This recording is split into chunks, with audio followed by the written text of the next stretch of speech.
आज हमारी finance minister Nirmala Sitharaman ji ने 2024-25 का बजट संसद में पेश किया। एक्चुअली हम हमेशा बजट बजट बोलते हैं, लेकिन एक्चुअल में बजट ये हमारे कॉन्स्टिट्यूशन में मेंशन नहीं है। तो फिर क्या है मेंशन? हमारा आर्टिकल 112 कहता है एनुअल फाइनेंशियल स्टेटमेंट। बजट की जगह उन्होंने एनुअल फाइनेंशियल स्टेटमेंट नामक शब्द का उपयोग किया है। ठीक है। और हमारा जो ये बजट है या फिर एनुअल फाइनेंशियल स्टेटमेंट है, ये प्रिपेयर कौन करता है? ये प्रिपेयर करता है, बजट डिवीजन करता है, department of economic affairs, ministry of finance. तो चलिए जानते हैं आज के पेश किए गए बजट के कुछ की features. Hello everyone, welcome to my channel and let's begin. ये गवर्नमेंट ऑफ इंडिया का डॉक्यूमेंट है, उन्होंने अपने वेबसाइट पे दिया है की features of budget 2024-25, ministry of finance, budget division. ठीक है। तो सबसे पहले हमारा एम क्या है? हमारा एम विकसित भारत है बाय 2024, सॉरी 2047। 2047 तक हमें विकसित भारत बनाना है। ठीक है। क्योंकि 2047 में 100 ईयर्स हो जाएंगे हमारे इंडिपेंडेंस को। तो 75वीं सालगिरह से 100 ईयर्स तक, ये जो 25 साल का टाइम है, इसमें इसको हम अमृत काल घोषित कर चुके हैं, मतलब मोदी सरकार ने घोषित किया है। और इसमें हम प्रयास करेंगे कि हम एक डेवलप्ड नेशन या फिर विकसित देश बन के उभर आए। ठीक है। तो चलिए आज के बजट के बारे में कुछ जानकारी ले लेते हैं। सबसे पहले हमारा फोकस किस पे होगा?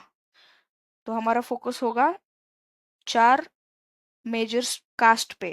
तो कौन सी है ये मेजर कास्ट? तो वो है अन्नदाता यानी कि फार्मर, पहली। दूसरा है गरीब यानी कि पुअर। ठीक है। तीसरा है महिलाएं यानी कि विमेन। और चौथा है यूथ यानी कि युवा। इन 4 कास्ट पे हम फोकस करेंगे।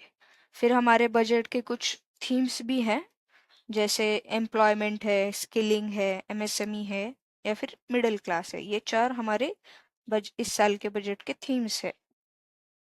ठीक है। तो हमारे निर्मला सीतारमण जी ने बजट में पेश करते हुए ये कहा कि अ, हमारा फोकस 9 प्रायोरिटीज पे होगा। ठीक है।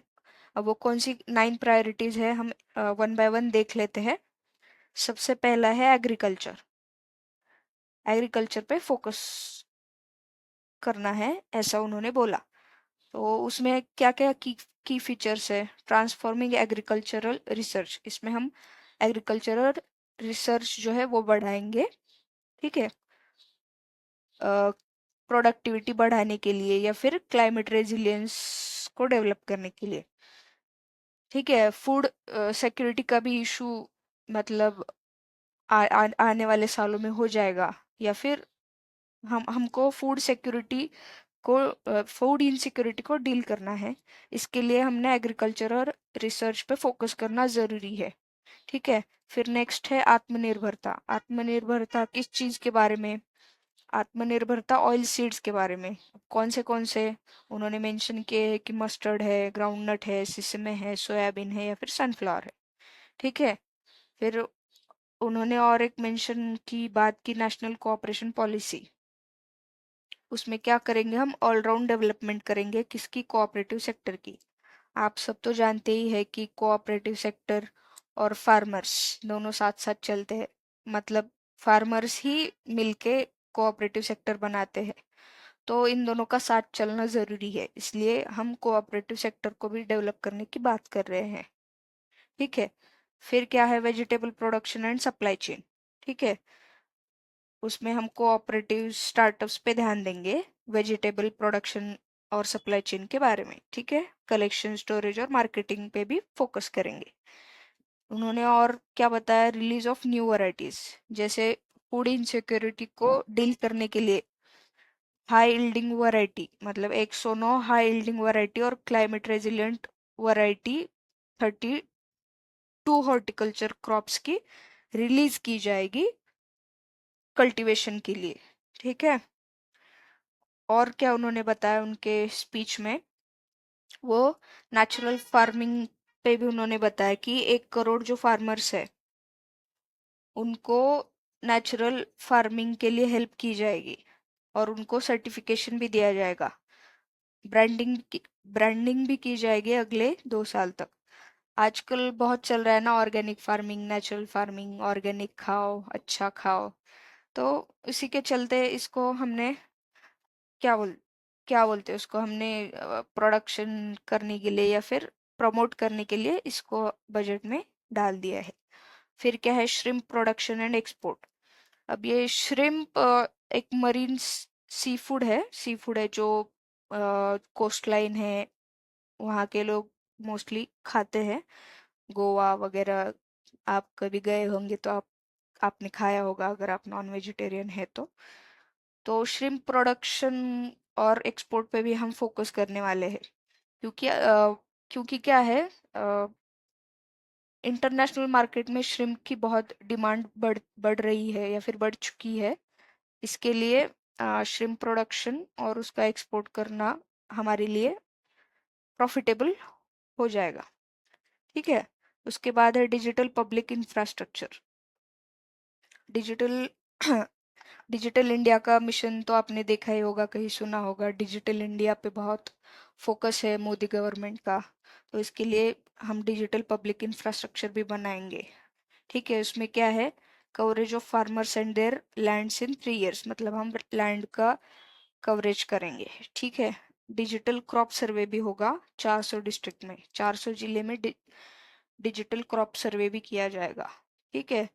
इशुएंस ऑफ जन समर्थ बेस्ड किसान क्रेडिट कार्ड। अब जन समर्थ एक ऑनलाइन पोर्टल है, उसके थ्रू हम किसान क्रेडिट कार्ड्स दे देंगे, या फिर उसका किसान क्रेडिट कार्ड का डेटा जन समर्थ पोर्टल के थ्रू किया जाएगा, ठीक है। फिर सेकंड प्रायोरिटी क्या है हमारी, एम्प्लॉयमेंट एंड स्किलिंग, ठीक है। उसमें 3 स्कीम दी हुई है एम्प्लॉयमेंट लिंक्ड इंसेंटिव के लिए, ठीक है। पहली क्या है, 1 month wage to new entrants in all formal sectors in 3 installments up to 15,000, ठीक है।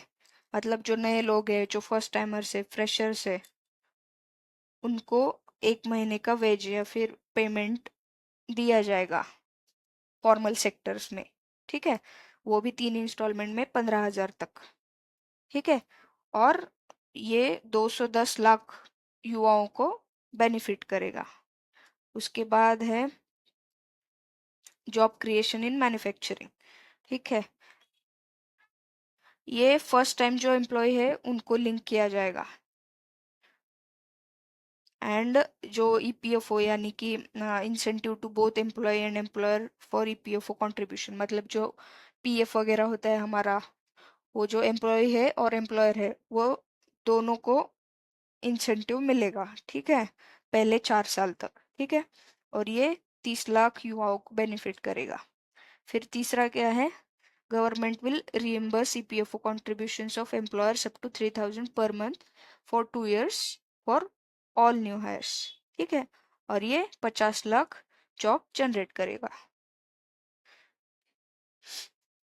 उन्होंने और क्या बोला उसमें, facilitate higher participation of women in the workforce through setting up of working women hostels in collaboration with industry establishing crèches, मतलब hostels वगैरह create किए जाएंगे आसपास के एरिया में, जहाँ इंडस्ट्रियल एरिया है वहाँ पे, ठीक है। और लोन्स दिए जाएंगे 7.5 लाख तक, ठीक है। इसमें गवर्नमेंट गारंटी देगा, ठीक है। और ये 25,000 स्टूडेंट को हर साल मदद करेगा, ठीक है। फिर हो financial support for loans up to 10 lakh for higher education in domestic institution. 10 lakh तक का लोन दिया जाएगा हायर एजुकेशन के लिए डोमेस्टिक इंस्टीट्यूशन में। ठीक है। उसके बाद डायरेक्ट ई वाउचर 1 लाख स्टूडेंट को हर साल, और annual interest subvention 3%। Interest subvention मतलब अगर समझो इंटरेस्ट रेट अगर 10% है, और अगर आपने कुछ क्राइटेरिया, एलिजिबिलिटी क्राइटेरिया फिल मतलब आप उसमें बैठते हैं या फिर आप उसके लिए एलिजिबल है, तो वो 10% से 3% ये गवर्नमेंट देगा, यानी कि आपको 7% भरना है, 3% गवर्नमेंट देगी। उसको इंटरेस्ट सबवेंशन बोलते हैं। ठीक है। और क्या स्किलिंग प्रोग्राम के लिए किया, 20 lakh youth will be skilled over 5 year period, मतलब 20 लाख लोगों को यानी कि युवाओं को ट्रेनिंग दी जाएगी 5 साल में। ठीक है। 1,000 इंडस्ट्रियल ट्रेनिंग इंस्टीट्यूट्स बनाई जाएंगी और उनको अपग्रेड किया जाएगा। ठीक है। तो चलिए, तीसरा पिलर या फिर तीसरी प्रायोरिटी हमारी क्या है, तो inclusive human resource development and social justice. ठीक है। उसमें सबसे पहले पूर्वोदय विकास भी, विरासत भी। यहाँ हम क्या करेंगे, बिहार, झारखंड, वेस्ट बंगाल, उड़ीसा, आंध्र प्रदेश, ऐसी जो स्टेट्स है उनको हम इकोनॉमिक अपॉर्चुनिटीज देंगे टू अटेन विकसित भारत। ठीक है। मोस्टली ईस्टर्न पार्ट्स पे फोकस किया जाएगा। ठीक है। अमृतसर कोलकाता इंडस्ट्रियल कॉरिडोर भी बनाया जाएगा। ठीक है।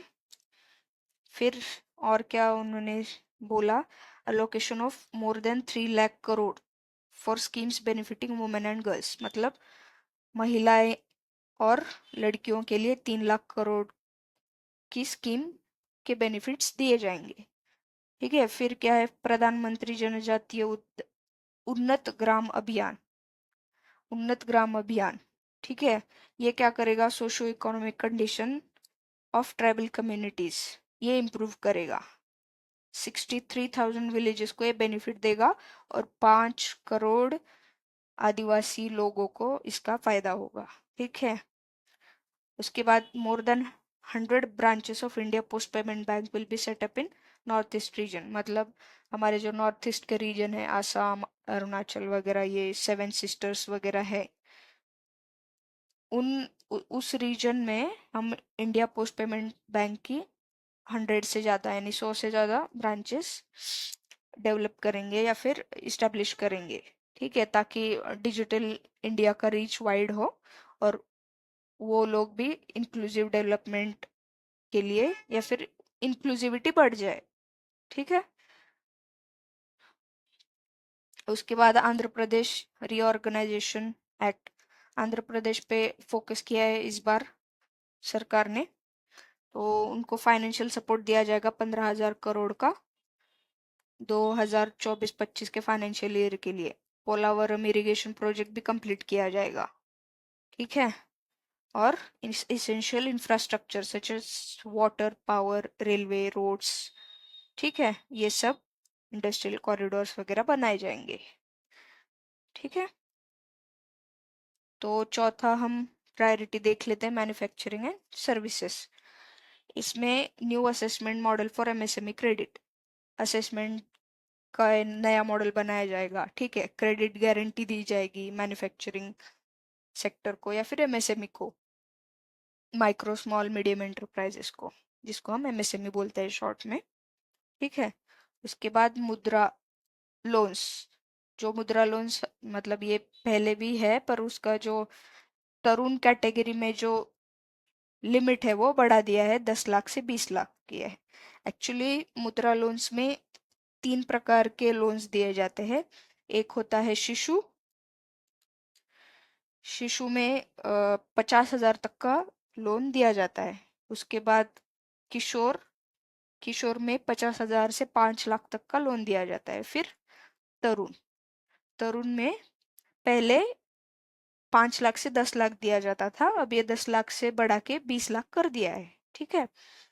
उसके बाद क्या है, enhanced scope for mandatory onboarding in trades. अभी ये ट्रेड्स बहुत लोगों को पता नहीं होगा, तो हम थोड़ा ट्रेड्स के बारे में जानते हैं।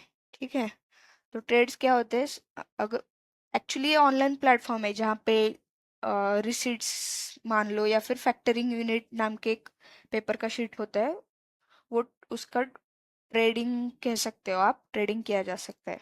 ठीक है, तो अगर मान लो अगर एक सेलर है, मेरी समझो मेरी एक एमएसएमई है, और मुझे कुछ बेचना है। मान लो मैंने स्टील का प्रोडक्शन किया 100 टन्स, और वो किसी एक कॉरपोरेट कंपनी को बेच दिया ट्रेड्स के थ्रू। ये ट्रेड्स है ना, ये ऑनलाइन प्लेटफॉर्म है। ठीक है, और वो ट्रेड्स के थ्रू बेच दिया, और जिन्होंने परचेस किया था ना, मैंने उनको एक इनवॉइस भेज दिया, मैंने बिल भेज दिया कि भाई मैंने ऐसा ऐसा 100 टन्स का स्टील आपको भेजा है। तो वो भी उस साइड से अगर मैंने भेजा होगा तो वो अप्रूव कर देंगे। ठीक है, अगर ये अप्रूव हो गया, ठीक है, तो अगर वो कॉरपोरेटर ने या फिर जो बायर है उसने अप्रूव कर दिया, तो उसको हम फैक्टरिंग यूनिट बोलते हैं। और फिर उसका ऑक्शन होता है ट्रेड्स पे। मतलब कोई भी अ, आके उस पे बिडिंग होगी, फिर उसका ऑक्शन होगा, और अगर वो एक्सेप्ट किया जाएगा तो मुझे मेरा पैसा मिलेगा। ठीक है, और वो जो लेगा ना, उसके अकाउंट से डेबिट होके मेरे अकाउंट में आएगा। ऐसा ओवरऑल ब्रॉडली ऐसा ट्रेडिंग सिस्टम होता है उस पे ट्रेड्स बोलते हैं। ठीक है, और आगे क्या है फिर? क्रेडिट सपोर्ट दिया जाएगा एमएसएमई को ड्यूरिंग स्ट्रेस पीरियड। ये तो कॉमन ही है, पहले भी करता आया है मोदी गवर्नमेंट। फिर क्या है? MSME units for food irradiation quality and safety testing. ठीक है, फिर नेक्स्ट क्या है? 12 industrial parks under the national industrial corridor development programme. ये डेवलप किए जाएंगे 12 इंडस्ट्रियल पार्क। ठीक है, rental housing with dormitory type accommodation. मतलब डॉर्मिटोरी मतलब काइंड ऑफ हॉस्टल जैसा एक ये होता है, हॉस्टल ही मान लो। और उसमें रेंटल हाउसिंग दी जाएगी इंडस्ट्रियल वर्कर्स के लिए पीपीपी मोड पे। ठीक है, उसके बाद है critical minerals mission for domestic production recycling and overseas acquisition. अब क्रिटिकल मिनरल्स क्या होते हैं? एक्चुअली हमारे सरकार ने 30-30 ऐसे मिनरल्स दिए हैं जो कि हमारे इकोनॉमी के लिए क्रिटिकल है। अब क्रिटिकल मिनरल की डेफिनेशन क्या है? कि ऐसे मिनरल्स जो हमारी इकोनॉमी के लिए इसेंशियल है, और अगर उनका सप्लाई डिसरप्ट हुआ तो हमारी इकोनॉमी पे उसका इम्पैक्ट हो सकता है। ठीक है, तो ऐसे कुछ मिनरल्स अगर हम देखें एग्जांपल, तो कोबाल्ट है, कॉपर है, लिथियम है, सिलिकॉन है, रेयर अर्थ एलिमेंट्स है, एंटीमनी है, पोटेश है, एक्सेट्रा। ठीक है, ऐसे टोटल 30 है। उसकी लिस्ट आप जाकर देख सकते हो वेबसाइट पे। ठीक है, तो फिर नेक्स्ट क्या है? Strengthening of the tribunal and appellate tribunal to speed up insolvency resolution and additional tribunal to be established. मतलब हम ट्राइब्यूनल्स बढ़ाएंगे। जो जो इन इंसॉल्वेंसी एंड बैंक्रप्सी कोड है उनमें अ, जल्दी से जल्दी रिजोल्यूशन के लिए हम ट्राइब्यूनल्स बढ़ाएंगे, ताकि वो रिजोल्यूशन प्रोसेस जल्दी हो सके। ठीक है, और यहाँ हम देख सकते हैं कि इंटर्नशिप अपॉर्चुनिटीज भी दी जाएंगी। ठीक है, in top 500 companies to 1 crore youth in 5 years।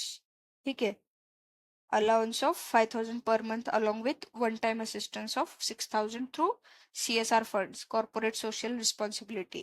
मतलब कंपनी का एक जितना प्रॉफिट होता है उसका कुछ परसेंट उनको कॉर्पोरेट सोशल रिस्पॉन्सिबिलिटी नामक एक फंड में डालना होता है, और उसको खर्च करना होता है सोशल वेलफेयर के लिए। ठीक है, हाँ, फिर पांचवा प्रायोरिटी हमारा क्या है? Urban development. ठीक है, अब उसमें पहला क्या है? Stamp duty. encouraging states to lower stamp duties for properties purchased by women। मतलब अगर कोई औरत प्रॉपर्टी खरीद रही है तो उस पर स्टैम्प ड्यूटी कम करवाने के लिए हमारा सरकार encourage कर रहा है। फिर स्ट्रीट मार्केट्स के लिए क्या है, envisioning a scheme to develop 100 weekly hats और street food hubs in select cities। मतलब कुछ पर्टिकुलर सिटीज में वीकली 100 या उससे ज्यादा स्ट्रीट फूड हब्स या फिर हट्स हम बनाएंगे ताकि इकोनॉमी डेवलप हो। ठीक है, और स्ट्रीट मार्केट बढ़ जाए। Transit oriented development plans for 14 large cities with population about 30 lakhs। Transit oriented development होगी जहाँ 30 लाख से ज्यादा पॉपुलेशन है वहां। और फिर हम वाटर मैनेजमेंट भी करेंगे, water supply, sewage treatment and solid waste management project भी होगा 100 लार्ज सिटीज के लिए। ठीक है। हाउसिंग नीड्स, ये है PM Awas Yojana urban 2.0। Needs of 1 crore urban poor and middle class families will be addressed with an investment of 10 lakh crore. 10 lakh crore invest किए जाएंगे और उनको मिडिल क्लास या फिर अर्बन पुअर लोगों को घर बनाए जाएंगे। ठीक है। Enabling policies and regulations for efficient and transparent rental housing markets with enhanced availability will also be put in place. हमारा 6th प्रायोरिटी है एनर्जी सिक्योरिटी। ठीक है, उसमें ये है कि initiatives with private sector in nuclear energy. हम private sector को भी बूस्ट देंगे या फिर प्रमोट करेंगे। इसमें क्या बोला है, भारत स्मॉल रिएक्टर हम सेटअप करेंगे। ठीक है। और R&D of Bharat small modular reactor and newer technologies for nuclear energy. ठीक है, हम सेटअप भी करेंगे और उस पे R&D भी करेंगे। अब ये स्मॉल मॉड्यूलर रिएक्टर क्या होता है, अब स्मॉल मॉड्यूलर रिएक्टर वो होता है जिसकी कैपेसिटी अप टू 300 मेगावाट्स तक होती है। ठीक है, मतलब ये मेंटेनेंस उसका इजी हो जाता है, ये पोर्टेबल भी होते हैं और इफिशिएंट भी होते हैं और कन्वीनियंट होते हैं नॉर्मल न्यूक्लियर रिएक्टर से। ठीक है। फिर हम देंगे पम्प्ड स्टोरेज पॉलिसी। ठीक है, इलेक्ट्रिसिटी स्टोरेज के लिए smooth integration and growing share of renewable energy. मतलब रिन्यूएबल एनर्जी पर हम फोकस करेंगे। ठीक है। फिर हम एनर्जी ऑडिट करेंगे। ठीक है, उसके बाद क्या है, AUSC थर्मल पावर प्लांट्स। अब AUSC का फुल फॉर्म क्या है, advanced ultra super critical technology. ठीक है, ये लेटेस्ट टेक्नोलॉजी है। ठीक है, और ये इफिशिएंट भी होती है और इससे कोल कंजम्पशन कम होता है, CO2 कंजम्पशन कम होता है। जो पहले के जो है मतलब सब क्रिटिकल है तो उसकी इफिशिएंसी 38% है, अगर सुपर क्रिटिकल है तो 41-42% तक है। पर AUSC की 46% इफिशिएंसी है।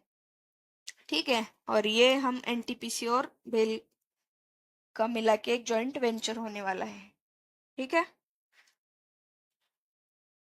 और एक नई स्कीम PM सूर्यघर मुफ्त बिजली योजना। इसमें क्या है, 1 करोड़ हाउस होल्ड को फ्री इलेक्ट्रिसिटी दी जाएगी। 300 यूनिट एवरी मंथ, हर महीने 300 यूनिट तक की बिजली फ्री दी जाएगी। और 1.28 crore registration and 14 lakh application अभी तक आ चुके हैं। ठीक है। 7th क्या है प्रायोरिटी, हमारा इंफ्रास्ट्रक्चर है।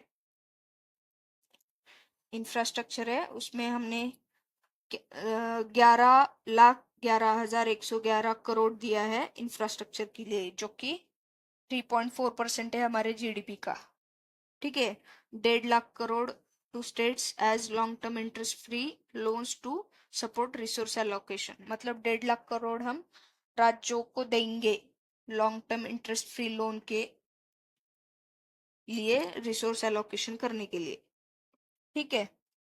फेज 4 ऑफ प्रधानमंत्री ग्राम सड़क योजना PMGSY will be launched to provide all weather connectivity to 25,000 rural habitation। मतलब ग्राम सड़क योजना जो है उसका भी फेज 4 आएगा।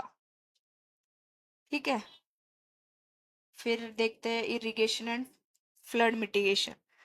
इसमें फाइनेंशियल सपोर्ट दिया जाएगा Kosi Mechi intra state link. ये कोसी और मेची, ये मेची जो है ये महानंदा रिवर की ट्रिब्यूटरी है, और कोसी जो है वो नेपाल से बिहार में आती है। तो इन दोनों को लिंक किया जाएगा, क्योंकि महानंदा का जो एरिया है वो थोड़ा उधर सूखा वगैरह पड़ जाता है या फिर ड्रॉट प्रोन है। तो अगर हम ये दोनों लिंक करेंगे तो जो अनइरिगेटेड एरिया है वो इरिगेट हो जाएगा। उनके लिए हमने फाइनेंशियल सपोर्ट दिया है 11,000 करोड़ का। ठीक है, फिर assistance for flood management and related project in Assam, Sikkim and Uttarakhand. अभी आपने न्यूज़ में देखा ही होगा कि आसाम, सिक्किम और उत्तराखंड में हमेशा बाढ़ आती है या फिर फ्लड्स आते हैं, तो उनके लिए असिस्टेंस प्रोवाइड किया जाएगा। ठीक है, और हिमाचल प्रदेश में भी रिकंस्ट्रक्शन एंड रिहैबिलिटेशन के लिए असिस्टेंस दिया जाएगा। ठीक है, फिर 7वां पिलर है या फिर हमारी प्रायोरिटी है इंफ्रास्ट्रक्चर। उसमें पहला है टूरिज्म। ठीक है, टूरिज्म में हम क्या डेवलप करेंगे? Vishnupad temple corridor and Mahabodhi temple corridor, जो कि गया बिहार में है, और ये काशी विश्वनाथ टेम्पल कॉरिडोर के बेस पे डेवलप किया जाएगा। ठीक है, फिर राजगीर को भी हम डेवलप करेंगे। उसके बाद जो नालंदा यूनिवर्सिटी का अभी रिसेंटली इनॉग्रेशन हुआ, हमारे प्रधानमंत्री नरेंद्र मोदी जी ने किया, उनको हम टूरिस्ट सेंटर जैसे डेवलप करेंगे। ठीक है, फिर असिस्टेंस दिया जाएगा ओडिशा को। मतलब ओडिशा एक बहुत ही ब्यूटीफुल स्टेट है, जहाँ सीनिक ब्यूटी है, टेम्पल्स है, मॉन्यूमेंट्स है, क्राफ्टमैनशिप है, वाइल्ड लाइफ सेंचुरी है, नेचुरल लैंडस्केप्स है, प्रिस्टीन बीचेस भी है, उसकी सीनिक ब्यूटी है। फिर ओवरऑल ये ओडिशा स्टेट बहुत सुंदर है, तो उसके लिए भी हम असिस्टेंस देंगे। ठीक है, उसके बाद जो 8वीं प्रायोरिटी है हमारी, वो है इनोवेशन रिसर्च एंड डेवलपमेंट। ठीक है, ऑपरेशनलाइजेशन ऑफ अनुसंधान national research fund for basic research and prototype development.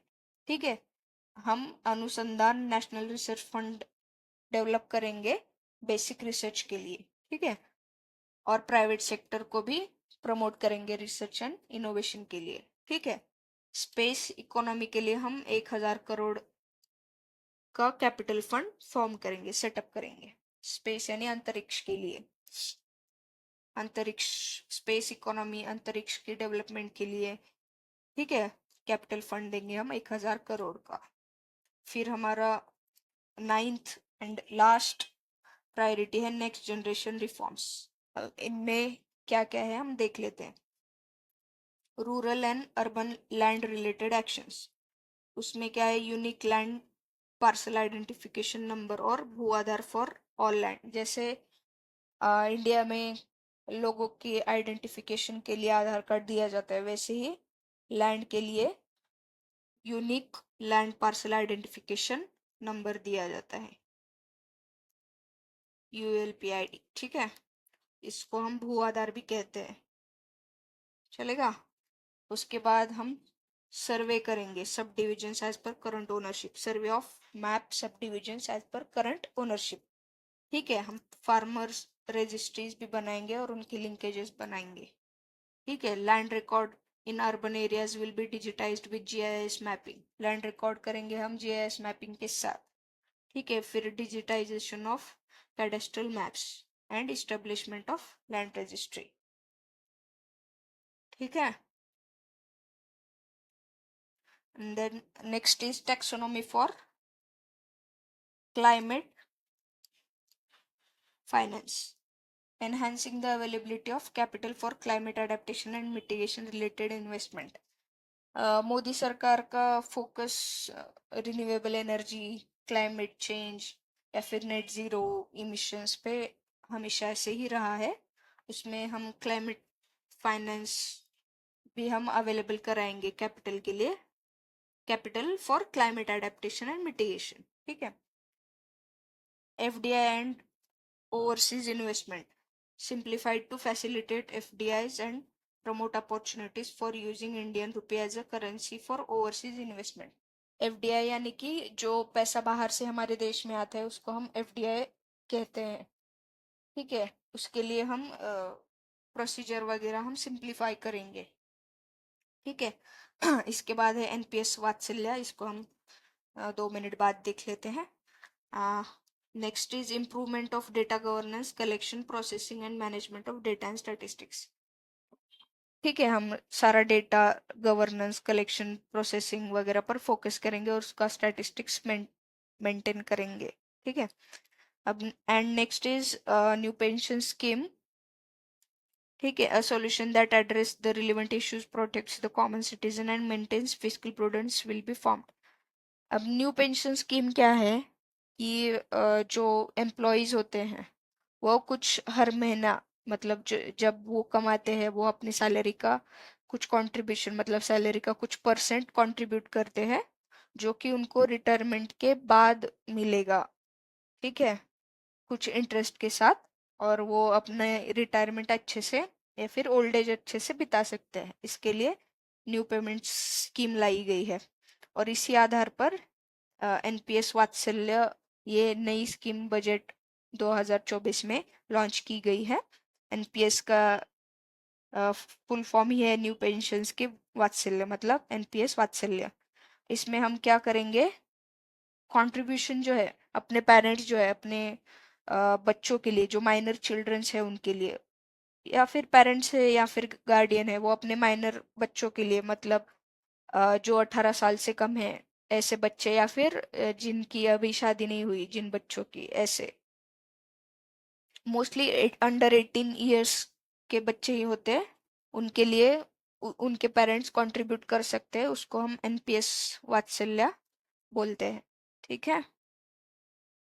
अब कुछ डेटा देख लेते हैं। हमारा करंट अकाउंट डेफिसिट इम्प्रूव हो चुका है। ठीक है। करंट अकाउंट डेफिसिट मतलब क्या, अगर मान लो इंडिया इंपोर्ट एक्सपोर्ट तो करता ही है हर साल, अगर हमारा इस साल का एक्सपोर्ट अगर 100 का है और अगर इंपोर्ट हम 150 का कर रहे हैं, ठीक है, ये जो गैप है 50 रुपए का, मतलब ये जो 50 रुपए का गैप है उसको हम करंट अकाउंट डेफिसिट बोलते हैं। ठीक है।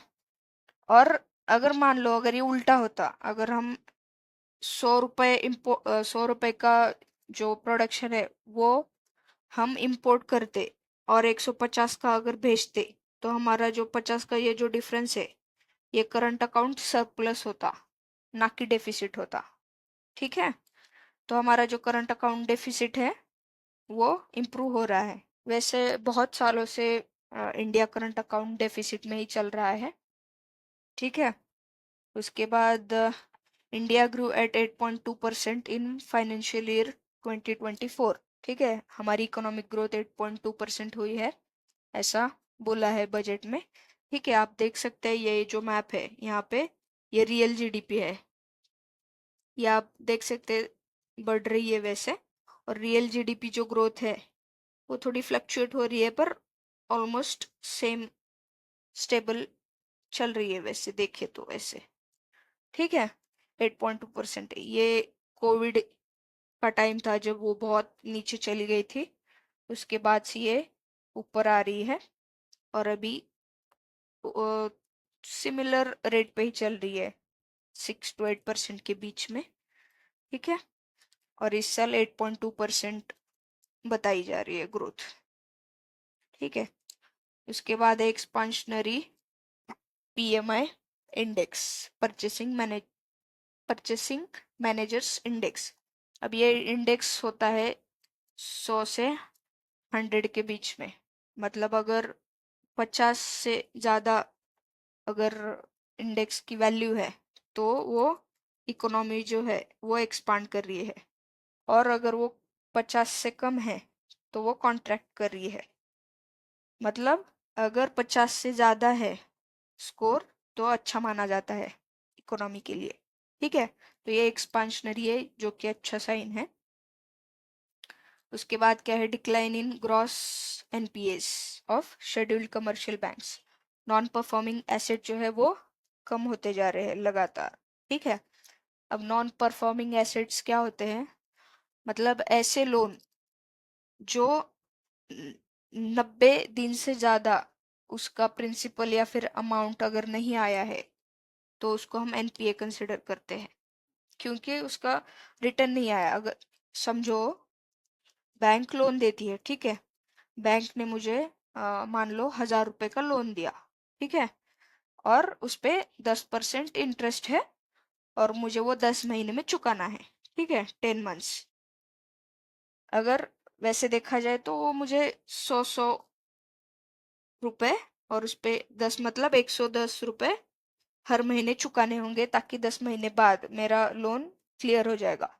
लेकिन अगर मैं नहीं चुका रही, 1 महीना गया, 2 महीना गया, 3 महीना गया, मतलब 90 दिन से ज्यादा हुए, मैंने दिया ही नहीं अमाउंट, मतलब ना प्रिंसिपल दिया 100 का, ना इंटरेस्ट दिया, या फिर ना दोनों दिया, मतलब ना 10 दिए, ना 100 दिए, ना 110 दिए, मतलब ये मेरा इंटरेस्ट है 10 का, 100 रुपए का मेरा प्रिंसिपल है, और 110 मेरा टोटल अमाउंट है, मैंने कुछ भी नहीं दिया इसमें से। अगर मान लो इसमें से एक भी मिसिंग आउट है तो वो एनपीए में काउंट हो जाएगा। ठीक है, तो जो उसको नॉन परफॉर्मिंग एसेट बोलते हैं, 90 दिन से अगर ज्यादा हुआ तो वो भी हमारे रिड्यूस हो रहे हैं, जो कि अच्छा साइन है हमारी इकोनॉमी के लिए। ठीक है। अगला क्या है, decreasing physical deficit as percent of GDP.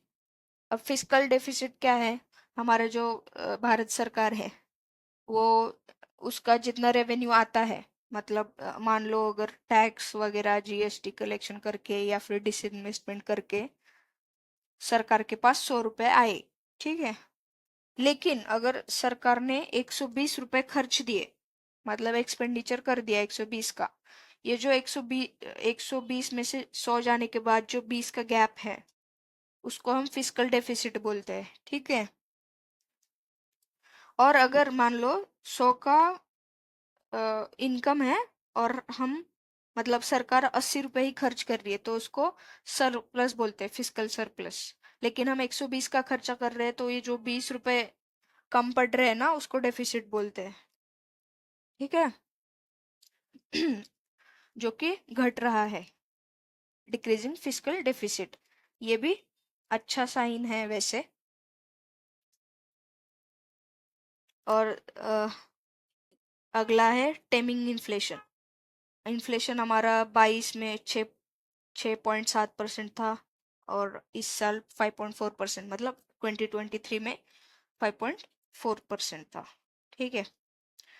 उसके बाद सिंप्लीफाई किए हैं कुछ टैक्स प्रपोजल्स, ठीक है, और सेक्टर स्पेसिफिक कस्टम ड्यूटी भी बदल दी गई है। जैसे अगर देखा जाए तो जो गोल्ड एंड सिल्वर है उस पे 6% किया गया है कस्टम ड्यूटी, और प्लेटिनम पे 6.4%। ठीक है, कस्टम ड्यूटी मतलब जो इंटरनेशनल ट्रेड है ना हमारा, उस पे जो टैक्स लगता है उसको कस्टम ड्यूटी बोलते हैं। ठीक है, ऐसे मोबाइल पे दिया है, या फिर कुछ मेडिसिन के लिए दिया है, फिर श्रिम्प एंड फिश फीड के लिए भी है, सोलर सेल पैनल्स के लिए भी है, और क्रिटिकल मिनरल के लिए भी है। क्रिटिकल मिनरल के लिए फुल्ली एग्जेम्प्ट किया है कस्टम ड्यूटीज को, ये याद रखना। ठीक है, उसके बाद डायरेक्ट टैक्स प्रपोजल्स देख लेते हैं हम। रैशनलाइजेशन ऑफ कैपिटल गेन्स, ठीक है, short term gains of financial assets to attract 20% tax rate, and long term gains will attract 12.5%। Short term gain मतलब अगर 1 साल के अंदर आपका जो जितना प्रॉफिट है उसको शॉर्ट टर्म गेन कहते हैं। ठीक है, और लॉन्ग टर्म यानी कि 1 साल से ज्यादा, उस पे लगेगा 12.5%, और शॉर्ट टर्म के लिए 20% लगेगा। ठीक है, increase in limit of exemption of capital gains on financial assets to 1.25 lakh per year. पहले 1 लाख तक एग्जेम्पशन था, अब 1,25,000 तक एग्जेम्पशन किया है, मतलब 1,25,000 के कैपिटल गेन पे आपको कोई भी टैक्स नहीं लगेगा। उसके बाद लगेगा, 1,25,000 के बाद अगर आपका कुछ इनकम है उस पे लगेगा। ठीक है, एंजल टैक्स एबोलिश कर दिया है। ठीक है, all classes of investor. Angel tax क्या होता है? अगर एक कंपनी है अनलिस्टेड, उसने उसमें कोई इन्वेस्टर्स होते हैं शुरू शुरू में, फिर वो कंपनी बढ़ जाती है, ग्रो करती है, और फिर वो उसके शेयर्स बिक जाते हैं मार्केट में। अगर वो फेयर वैल्यू से ज़्यादा कीमत पे बेच दिए जाते हैं या फिर बिकते हैं, तो जो डिफरेंस है, मतलब जो फेयर वैल्यू है और जितने हाई पे वो बेच दिया है, उनका जो डिफरेंस है, उस पे जो टैक्स लगेगा उसको एंजल टैक्स बोलते हैं। ठीक है, ये भी अबोलिश कर दिया है। ठीक है, safe harbour rate for foreign mining companies and corporate tax rate on foreign companies reduce from 40% to 35%। मतलब जो फॉरेन कंपनीज है, जैसे अमेजोन है वगैरह, माइक्रोसॉफ्ट है, वो हमारे यहाँ के ऑपरेट करती है, उनके ऑफिसेस यहाँ होते हैं ना इंडिया में, तो उनको 40% देना होता था, अभी 35% ही टैक्स लगेगा उनको। ठीक है, अब नेक्स्ट क्या है, न्यू टैक्स रिजिम हम देख लेते हैं। 0 से 3 लाख तक आपको कोई भी टैक्स नहीं है। 3 से 7 लाख के ब्रैकेट में आपको 5% देना है। 7 से 10 लाख के लिए 10%, 10 से 12 के लिए 15%, 12 से 15 के लिए 20%, और 15 से ज्यादा है तो 30%। ठीक है, स्टैंडर्ड डिडक्शन है 50,000 से 75,000 किया गया है सैलरीड एम्प्लॉयज के लिए। ठीक है, फैमिली पेंशन का जो है डिडक्शन वो 15,000 से 25 कर दिया है। ठीक है, अब देख लेते हैं जो भारत सरकार के पास रुपया आता है वो कहाँ से आता है और कितना आता है परसेंट में। ठीक है, तो सबसे ज़्यादा इंडिया में या फिर भारत सरकार के पास बोरिंग एंड अदर लाइबिलिटीज से 27% आता है। ठीक है, अगर मान लो 100 रुपये इंडिया के पास आते हैं रेवेन्यू रिसीट या फिर कैपिटल रिसीट के जरिए, उसमें से 27% जो है वो तो लोन ही होता है। ठीक है, उसके बाद जीएसटी एंड अदर टैक्सेस 18%, और इनकम टैक्स 19%। ठीक है, और कॉरपोरेट टैक्स 17%। मतलब सबसे ज़्यादा 27% लोन उठाती है गवर्नमेंट हमारी। ठीक है, उसके बाद इनकम जो है इनकम टैक्स से आता है, उसके बाद जीएसटी से आता है, जीएसटी एंड अदर टैक्सेस से, और 17% कॉरपोरेशन टैक्स से आता है। ठीक है, आता तो है, अब जाता कहाँ है वो भी देखना बनता है। ठीक है, तो सबसे ज्यादा जो है तो वो जाता है 21% state share of taxation duties, मतलब 21% जो है वो राज्यों को जाता है। ठीक है, उसके बाद 19% जो है वो इंटरेस्ट पेमेंट, मतलब जो लोन उठाया है उसका इंटरेस्ट जो है वो देने के लिए 19% जाता है। उसके बाद 16% जो है सेंट्रल सेक्टर स्कीम है, जैसे मनरेगा वगैरह, उनके लिए जाता है। ठीक है,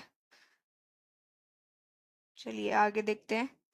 एक्सपेंडिचर ऑन मेजर आइटम्स, सबसे ज़्यादा एक्सपेंडिचर हमारा किस पे होता है? डिफेंस पे सबसे ज़्यादा, 4,54,773 करोड़।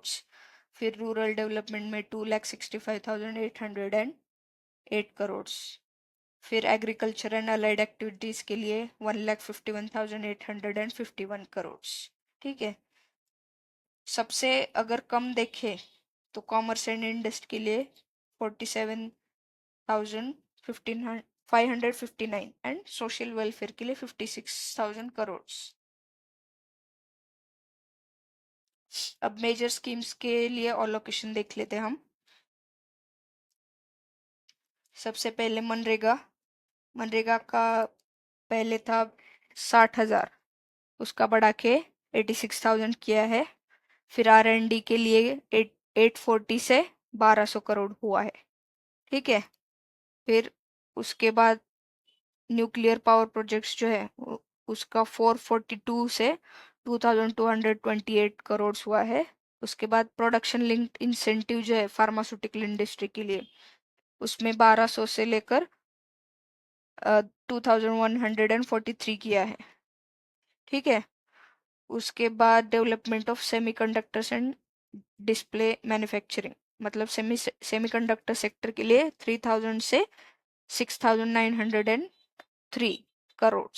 उसके बाद सोलर पावर ग्रिड के लिए 4970 पिछले साल था, इस साल है 10,000 crore.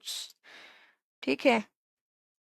Direct benefit transfer LPG के लिए 180 था लास्ट ईयर, अब है 1500 करोड़ इस साल। Lines of credit under idea scheme, पिछले साल 1300 करोड़ था, इस साल 3849 करोड़ से। ठीक है। अब हम revenue receipts and capital receipts देख लेते हैं। अब रेवेन्यू रिसिट्स हमारा बढ़ रहा है, जो कि अच्छी बात है, मतलब सरकार के पास पैसा आ रहा है। ठीक है, ज्यादा, लेकिन कैपिटल रिसिट कम हो रहे हैं। अब रेवेन्यू रिसिट्स क्या होते हैं, मतलब ऐसे रिसिट्स, रिसिट मतलब सरकार के पास पैसा आना। अब उसमें रेवेन्यू मतलब क्या होता है, जो कि डे टू डे में एक्टिविटीज है, जैसे फीस वगैरह या फिर मेंटेनेंस, इसके वजह से जो आता है पैसा उसको रेवेन्यू रिसिट कहते हैं। और फिर कैपिटल रिसिट किसे कहते हैं, या जैसे डिसइन्वेस्टमेंट हुआ या फिर शेयर्स बेच दिए, उसके वजह से जो पैसा आता है वो कैपिटल रिसिट्स में काउंट किया जाता है। ठीक है। कैपिटल रिसिट्स कम हो रही है, जैसे कि हम देख सकते हैं। वैसे ये 2 साल में कम, स्पेशली इस साल मतलब 2024 में कम इसलिए हुआ ताकि इलेक्शन था इस साल, और गवर्नमेंट ज़्यादा डिसइन्वेस्टमेंट का टारगेट नहीं करती, वो कम रखती है। ठीक है, उसकी वजह से वो कम हुआ है। फिर हम देख लेते हैं एक्सपेंडिचर। रेवेन्यू एक्सपेंडिचर हमारा बढ़ रहा है। ठीक है, मतलब पिछले साल 35.4 था, इस साल 37.1 है। बढ़ रहा है एक्सपेंडिचर। रेवेन्यू एक्सपेंडिचर मतलब जैसे सैलरी देनी हो या फिर डे टू डे लाइफ में अगर किसी चीज़ का मेंटेनेंस करना हो, उसके लिए जो एक्सपेंडिचर होता है उसको रेवेन्यू एक्सपेंडिचर कहते हैं। उसके बाद इफेक्टिव कैपिटल एक्सपेंडिचर, ये 2022-23 में 10.5 था, फिर 23-24 में 13.7 था, 23-24 में फिर, ठीक है, रिवाइज एस्टिमेट क्या था, 12.7 था। ये बजट एस्टिमेट है, बी मतलब, आर ई मतलब रिवाइज्ड एस्टिमेट। मतलब पहले 13.7 कहा था, फिर उन्होंने बाद में रिवाइज करके 12.7 कहा था। अब इस साल का बजट एस्टिमेट क्या है, 15 है इफेक्टिव कैपिटल एक्सपेंडिचर। अब इफेक्टिव कैपिटल एक्सपेंडिचर मतलब क्या, ऐसा कैपिटल एक्सपेंडिचर जिसमें जो सरकार ने ग्रांट्स दिए हैं कैपिटल एसेट बनाने के लिए, वो भी काउंट होते हैं। अगर मान लो सरकार ने किसी एक स्टेट को या फिर 2 स्टेट को अगर पैसा दिया एक इंफ्रास्ट्रक्चर बनाने के लिए, तो वो भी इफेक्टिव कैपिटल इंफ्रास्ट्रक्चर में काउंट होगा। वैसे देखा जाए तो डायरेक्टली भारत सरकार तो नहीं बना रही, पर भारत सरकार ने उसके लिए पैसा दिया तो वो इफेक्टिव इसमें काउंट होगा। ठीक है। तो चलिए, ये हमारा लास्ट था। हमने समरी देख ली कि बजट में क्या क्या था, रिसिट्स देखे, एक्सपेंडिचर देखे, बजट अलोकेशन देखे, टैक्स देखा, टैक्स स्ट्रक्चर देखा, किस पे ज्यादा एक्सपेंडिचर हुआ, रुपी कहाँ से आता है कहाँ जाता है, वो भी सब देख लिया। मेजर मेजर स्कीम्स देख लिए। ओवरऑल एक ब्रीफ आइडिया हमने ले लिया। ठीक है। अगर आपको ये वीडियो अच्छा लगा तो प्लीज़ लाइक एंड सब्सक्राइब करें। Thank you.